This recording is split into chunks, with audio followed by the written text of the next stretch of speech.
मनाई जा रही है।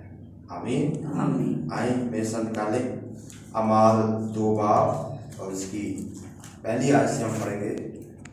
जब ईद पेंतीकोस्त का दिन आया तो वो सब एक जगह जमा थे कि यकायक आसमान से ऐसी आवाज आई जैसे जोर की आंधी का सन्नाटा होता है, और उससे सारा घर जहां वो बैठे थे गूंज गया, और उन्हें आग के शोला की सी फटती हुई जुबानें दिखाई दी, और उनमें से हर एक पर 8 ठहरी, और वो सब रूह कुदस से भर गए और गैर ज़बानें बोलने लगे, जिस तरह रूह ने उन्हें बोलने की ताकत बख्शी। कलाम आपका पढ़ा और सुना जाना हमारे लिए बाइस से बरकत हो, खुदा शुक्र हो। हम इसमें थोड़ा सा इसकी हिस्ट्री में जाना चाहते हैं, इसके पस मंजर में हम जाना चाहते हैं कि ईद पेंतीकोस्त क्या है। और यहूदी जब ये ईद मनाते थे तो कलाम हक में अगर आप खरूज की किताब का मुतालिया करें तो वो पहले फलों की ईद बनाते थे, और वो जब पहले फल उनके घरों में आते थे तो वो एक बड़ा जश्न मनाते थे, एक बड़ी खुशी मनाते थे कि हमारे लिए 1 साल के लिए अनाज जो है वो जमा हो गया है। और इस तौर पर फिर वो अगर आप इस पर अगर गौर करें तो वो जो ईद फसह है उसके 7 हफ्तों के बाद 50वें दिन मनाते थे। जब ईद फसह मनाते थे उसके कितने हफ्तों के बाद, तो 7 को 7 से जरा दें कितने बनेंगे 49, और 50वें दिन वो ईद पेंतीकोस्त मनाते थे। सो खुदावंद का शुक्र हो कि एक इसका ये है। और दूसरी बात इसमें ये है कि जब वो ईद पेंतीकोस्त ये मनाते थे तो फिर उसके बाद जब वो मिस्र की गुलामी से आज़ाद हुए, जब वो मिस्र की गुलामी से आज़ाद हुए तो मेरे अजीजों जब वो रास्ते में थे तो उन्हें शरीयत मिली थी, और मूसवी शरीयत जब उन्हें मिली तो उन्होंने इसको भी इस ईद में शामिल कर लिया था। तो अब कितनी वजूहात होगी। नंबर 1, पहले फलों की ईद, जब फसल उनके घर में आती थी वो जश्न खुशी मनाते थे, और यहाँ पर उन्हें जो है शरीयत दी गई थी, मूसवी शरीयत। जब वो मूसवी शरीयत उन्हें को कब मिली, जब वो मिस्र की गुलामी से निकल कर आए थे। और इसके बाद जो तीसरी जो है इसकी टर्म हम कुमरान यहूदियों का एक हिस्सा है उनके कबीले का, और वो शहर को छोड़कर वो गांव में रहते थे, रेगिस्तानी इलाका में रहते थे कुमरान कबीला। तो वो क्या करते थे, कुमरान के लोग कैसे ईद पेंतीकोस्त मनाते थे, वो नए लोगों को जमात में शामिल करते। इस दिन जब नए लोग उसमें शामिल होते थे तो इस तरह से वो जश्न मनाते और वो खुशी मनाते थे, और इस तौर पर वो ईद पेंतीकोस्त को मनाते थे। तो ये 3 मैंने आपको पुराने अहदनामा में से ईद पेंतीकोस्त के बारे में बताए हैं, और 3 बातें बताई हैं। और आगे अब हम गौर करते हैं कि यहाँ पर अमाल की किताब में इसका जिक्र है, और फिर लूका की अंजील में भी ये 2 बड़े वाकयात हैं जो जिनका जिक्र है। और लूका की अंजील में जो सबसे बड़ा वाकयात है जो मरकजियत की हैसियत रखता है वो क्या है, यीशु मसीह का सलीब पर मरना और मुर्दों में से जी उठना। लूका की अंजील में ये बड़ी अहम बात और ये बहुत बड़ी बात उसने लिखी है। और इसी तौर पर अमाल की किताब में लूका ने ये जो बात लिखी है ये भी बड़ी अहम और बहुत बड़ा वाकया है। और आप अगर इसका मुतालिया करें अमाल की किताब का तो ये 54 मरतबा इसमें रूह का जिक्र मिलता है, 54 मरतबा इसमें रूह का जिक्र मिलता है। और जब 54 दफा इसमें रूह का हमें जिक्र मिलता है तो इसका मतलब है, अगर बड़े बड़े जो स्कॉलर्स हैं जो आलम हैं वो कहते हैं कि अगर अमाल को रसूलों के अमाल की बजाय अगर इसका नाम रूह के अमाल भी रख दिया जाता तो वो भी बहुत अच्छा था। और फिर हम गौर करते हैं पुराने अहदनामा पर कि اب ہمیں جو ہے نئے عہد نامہ میں روح القدس کے نزول کی وجہ سے ہم موسوی شریعت پر اب ہم عمل نہیں کرتے، اب ہم نئی جو ہے روح القدس جو ہے وہ ہمیں دیا گیا ہے، ہمارے ساتھ ایک نیا عہد باندھا گیا ہے۔ اگر آپ اس کے مثال کے لیے آپ یرمیہ 31 باب اور اس کی 31 آیت سے 33 آیت تک مطالعہ کریں تو وہاں پر بڑا واضح طور پر لکھا ہے کہ ان دنوں میں تمہارے دلوں میں نئے قانون ڈالوں گا اور ان قوانین کو تمہارے دلوں پر لکھوں گا۔ جناب موسیٰ کو جو شریعت دی گئی وہ پتھر کی لوحوں پر لکھی گئی، لیکن اب جو نئے عہد نامہ میں ہمیں شریعت دی گئی ہے یہ ہمارے دلوں پر لکھی گئی ہے۔ آمین آمین۔ اور میں آپ کو اس کے آگے تھوڑا سا اور اس میں آپ کو بتانا چاہتا ہوں کہ جیسے کہ موسوی شریعت میں قربانیاں چڑھاتے تھے، رسوماتی شریعت تھی قربانیاں چڑھانا، سبت کا دن مقرر کیا گیا تھا، سبت کا دن ماننا یہ بڑا ان کے لیے ضروری تھا، اور ختنہ کروانا ان کے لیے بڑا ضروری تھا۔ پر اب نئے عہد نامہ میں یہ والی موسیٰ کی جو رسوماتی شریعت ہے اب ہم اس کو نہیں مناتے۔ جیسے ان کی مقررہ 7 عیدیں تھیں، اب ہم وہ 7 عیدوں کو نہیں مناتے۔ عید پینتیکوست جو ہے یہ ہم مناتے ہیں، اور اس میں سے بہت سی ایسی معاشر سماجی طور پر بھی ایسی باتیں تھیں جو تھیں کہ جیسے بال آپ نے ایسے کٹوانے ہیں، داڑھی کی ایسے نوکیں نہیں بنوا سکتے، وہ ساری چیزیں جو ہیں وہ وہاں پر لکھی ہیں۔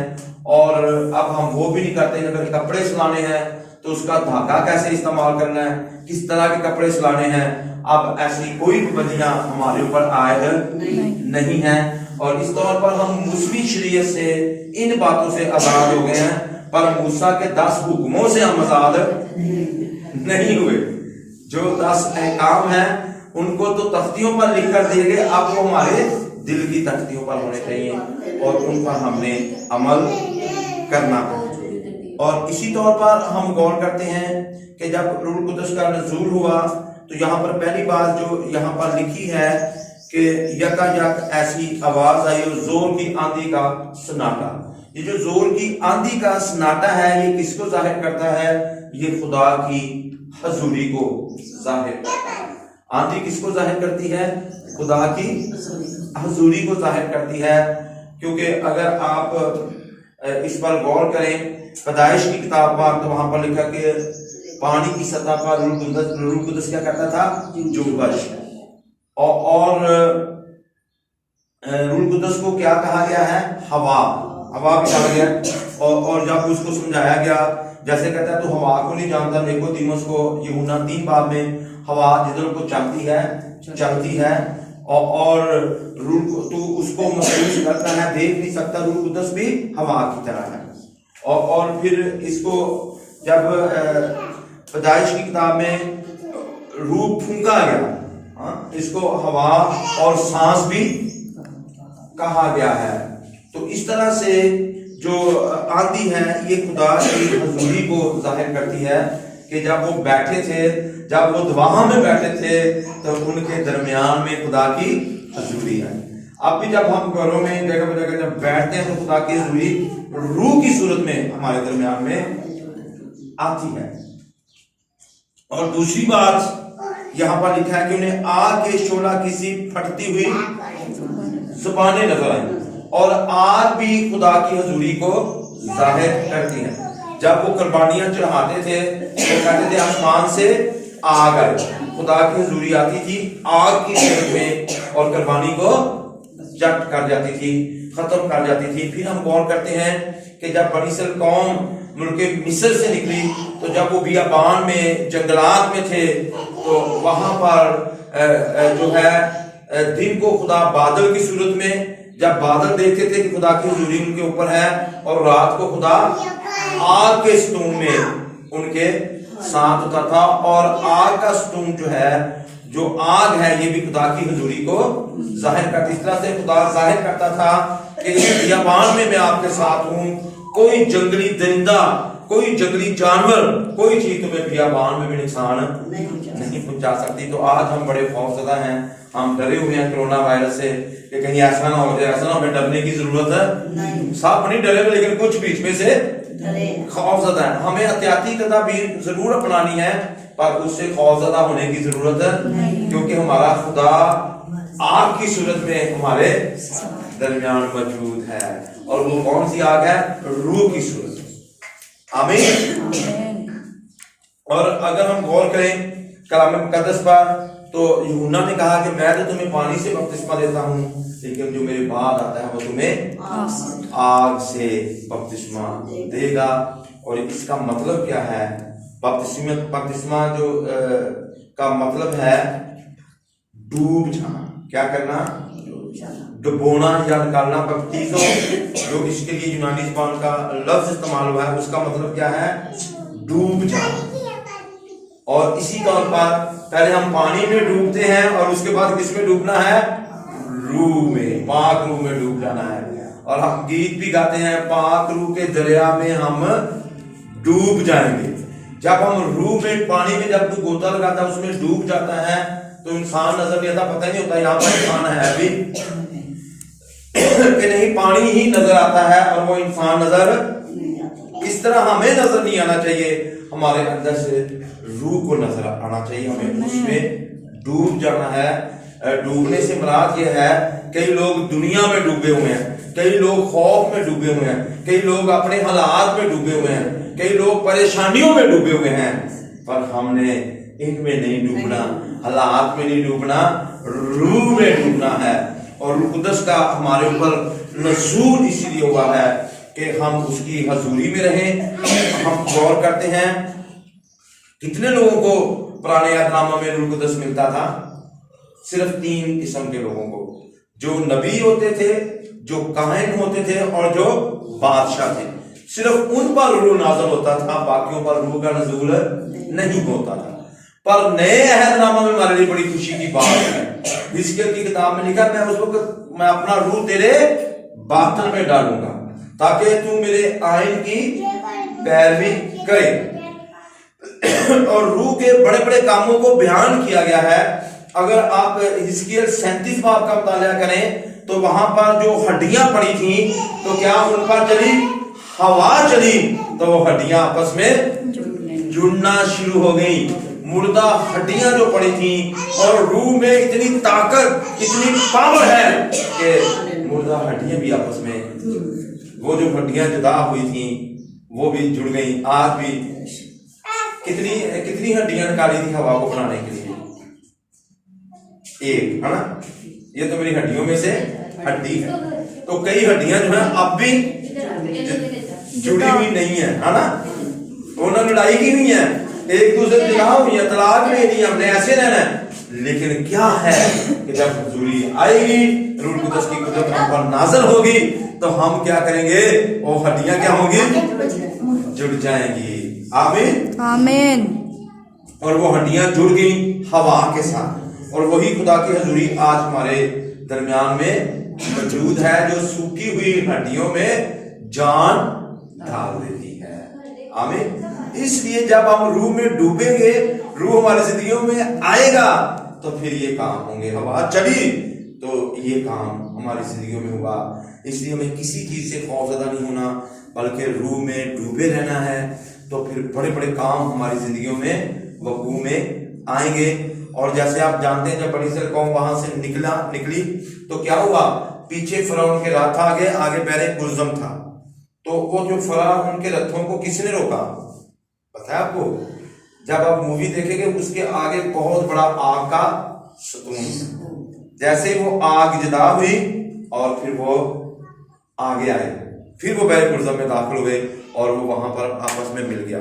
इसी तौर पर वो आग, वो खुदा की हजूरी, वो नज़ूल हमारे दरमियान में मौजूद है। रूह हमें किसी चीज से नहीं डर। आज फिरौन कौन सा है? ये हमारे मसाइल, हमारे दुख, हमारी तकलीफें हमारे लिए क्या बने हुए हैं? फिरौन कई लोग कहते मेरी आप मुसीबत ते मेरा पिछा ही आप मारी तो मैनू छड़ दी, मैं तेन छड़ना चाहना, पर ये मैनू बुरियां आदतां मैनू نہیں چھڑ دیا، پر روح القدس کی قدرت جب آپ کی زندگی میں آئے گی تو وہ ہر طرح کی بری عادتوں کو آپ کی زندگی سے روک جائے گی، آپ کا غصہ تھم جائے گا، پریشانیاں تھم جائیں گی، مشکلات، ہر قسم کے حالات پر آپ روح القدس کی قدرت سے غالب آ جائیں گے۔ اور پرانے عہد نامہ میں جو روح القدس ہے آتا تھا تو چلا جاتا تھا، پر نئے عہد نامہ میں اب روح القدس ہمارے اندر بسا ہوا ہے۔ کیا تم نہیں جانتے کہ تم خدا کا مقدس اور خدا کا روح تم میں بسا ہوا ہے؟ اب وہ ہمارے اندر رہتا ہے، اب وہ ہم سے جدا نہیں ہوتا، اس لیے ہمیں کسی قسم کے حالات سے ڈرنے کی ضرورت نہیں، خوفزدہ ہونے کی ضرورت نہیں ہے، اور روح القدس میں ڈوبے رہنا ہے، اس دریا میں ڈوبے رہنا ہے۔ اور اب خدا کس صورت میں موجود ہے؟ پہلے بیٹے کی صورت میں، جب بیٹا آسمان پر چلا گیا، اب یسوع کی جگہ پر روح القدس آ گیا ہے، اور خدا کی حضوری اسی طرح ہمارے ساتھ ہے، بلکہ ہمارے اندر موجود ہے، ہمیں خوفزدہ ہونے کی ضرورت نہیں ہے۔ آج ہم اپنے ہاتھوں کو اٹھائیں اور دعا کریں۔ اے آسمانی باپ، یسوع کے نام سے میں تیری حمد سے ستائش کرتا ہوں، آج کے کلام کے وسیلہ سے جو ہم نے برکت پائی ہے، اور خدا یہ جانے خوش ہو اور روح میں ڈوبے رہے، ہر قسم کے حالات پر غالب رہے، یسوع کے قادر نام سے آمین۔